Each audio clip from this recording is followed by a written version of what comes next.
Hello students, welcome to Jijja academy Lahore. आज के lecture में हम डिस्कस करेंगे आईसीएस पार्ट 2 के chapter number 4 data integrity and normalization के इंपॉर्टेंट एमसीक्यूज और इंपॉर्टेंट लॉन्ग क्वेश्चंस। स्टार्ट करते हैं क्वेश्चन नंबर 1 से। Question number 1 is in relational database a table is also called relation. Next question is a row of relation is called a tuple और a record. Table के अंदर different रोज होती हैं जिनमें से हर रो एक रिकॉर्ड होता है और रो को टपल भी कहते हैं। Next question is every relation must have a primary की।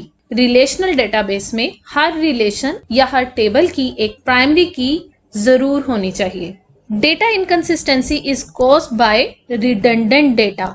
रिडंडेंट मीन्स रेपिटेशन, तो जब डेटा रिपीट होगा ऐसी सूरत में इनकंसिस्टेंसी आएगी। Next question is differential integrity is applied on foreign की।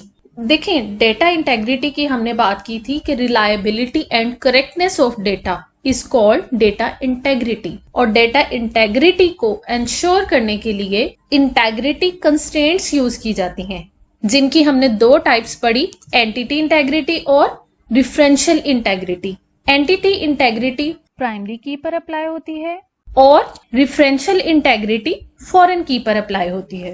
Next question is two or more attributes having different names but same meanings are called synonyms. दो या दो से ज्यादा ऐसे एट्रीब्यूट्स जिनके नाम तो मुख्तलिफ हों लेकिन उन नामों के मीनिंग्स एक जैसे हों, ऐसे एट्रीब्यूट्स को या ऐसे वर्ड्स को कहते हैं सिनोनिम्स।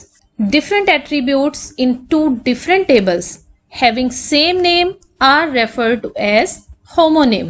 होमोनिम ऐसे एट्रीब्यूट्स को कहते हैं जिनके नाम तो एक जैसे होते हैं लेकिन उनकी फंक्शनैलिटी डिफरेंट होती है। Why are validation rules used in database? To ensure that correct data is entered in table. Next question is the goal of normalization is to get stable data structures. A constraint between two attributes is called functional dependency. अगर एक attribute अपना काम करने के लिए किसी दूसरे attribute पर डिपेंड करता है तो ऐसी डिपेंडेंसी को कहते हैं functional dependency. Next question is a relation that contains minimal redundancy and allows easy use is called well structured relation. Next question है इन 2NF second normal form which form of dependency is removed. Second normal form में partial dependency को remove किया जाता है। First normal form में repetitive groups को remove करते हैं, सेकेंड नॉर्मल फॉर्म में पार्शियल डिपेंडेंसी रिमूव की जाती है और थर्ड नॉर्मल फॉर्म में ट्रांजिटिव डिपेंडेंसी को रिमूव किया जाता है। Okay, next question is in third normal form a non की attribute must not depend on a non की एट्रीब्यूट। जब एक नॉन की एट्रीब्यूट किसी दूसरे नॉन की एट्रीब्यूट पर फंक्शनली डिपेंड करता है, ऐसी डिपेंडेंसी को कहते हैं ट्रांजिटिव डिपेंडेंसी और इसे रिमूव किया जाता है थर्ड नॉर्मल फॉर्म में। Next question is transitive dependency is removed in third normal form. एक ही क्वेश्चन है, स्टेटमेंट थोड़ी सी डिफरेंट है। In third normal form which form of dependency is removed? Again same question with different statement. Transitive dependency is removed in third normal form. Next question is dash form of dependency is removed in 3NF and the answer is transitive dependency. ये थे तमाम important MCQs from chapter number 4 data integrity and normalization. अब हम discuss करते हैं important long questions को।